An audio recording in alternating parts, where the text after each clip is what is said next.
नमस्कार दोस्तों, आप सभी लोगों का हमारे YouTube चैनल पर बहुत बहुत स्वागत है। आज मैं अपने चैनल के माध्यम से बहुत ही प्यारा सा शिव भजन सुना रही हूँ। यदि आप लोगों को मेरा गीत अच्छा लगे तो आप लोग मेरे चैनल को लाइक करें, सब्सक्राइब करें और कमेंट करके ज़रूर बताएं कि आप लोगों को मेरा गीत कैसा लगा। धन्यवाद। बेलवा के पतिया में कवन गुण हो, भोला गईले लू भाई। बेलवा के पतिया में कवन गुण हो, भोला गईले लू भाई। गईले लू भाई, भोला गईले लू भाई। गईले लू भाई, भोला गईले लू भाई। बेलवा के पतिया में कवन गुण हो, भोला गईले लू भाई। बेलवा के पतिया में कवन गुण हो, भोला गईले लू भाई।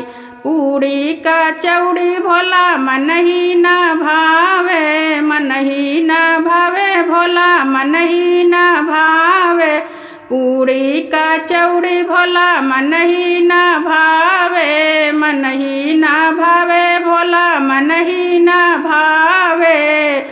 भंगिया धातुरवा में कवन गुण हो, भोला गईले लू भाई।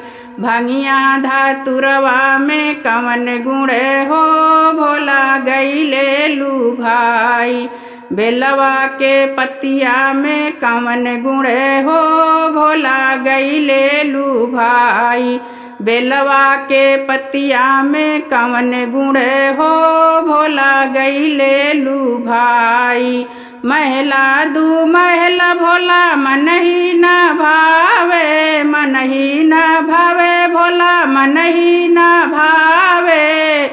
महला दू महला भोला मन ही न भावे, मन ही न भावे भोला मन ही न भावे। बरे गदवा के छाया में कवन गुण हो, भोला गईले लू भाई। बरे गदवा की छाया में कवन गुण हो, भोला गईले लू भाई। बेलवा के पतिया में कवन गुण हो, भोला गईले लू भाई। बेलवा के पतिया में कवन गुण हो, भोला गईले लू भाई। गाड़ी औ मोटर भोला मन ही न भावे, मन ही न भावे भोला मन ही न भावे।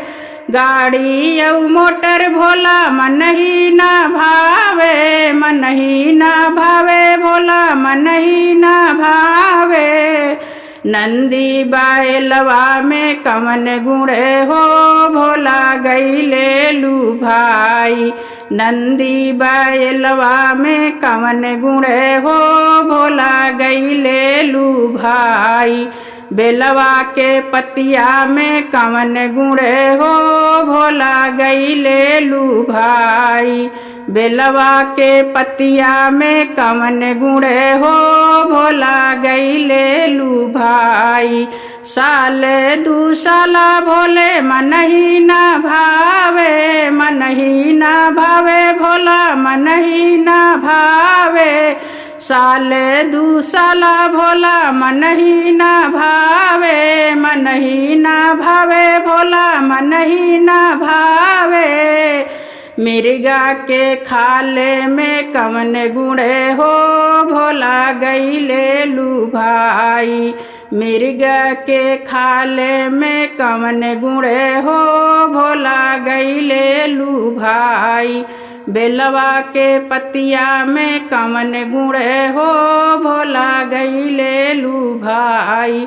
बेलवा के पतिया में कवन गुण हो, भोला गईले लू भाई।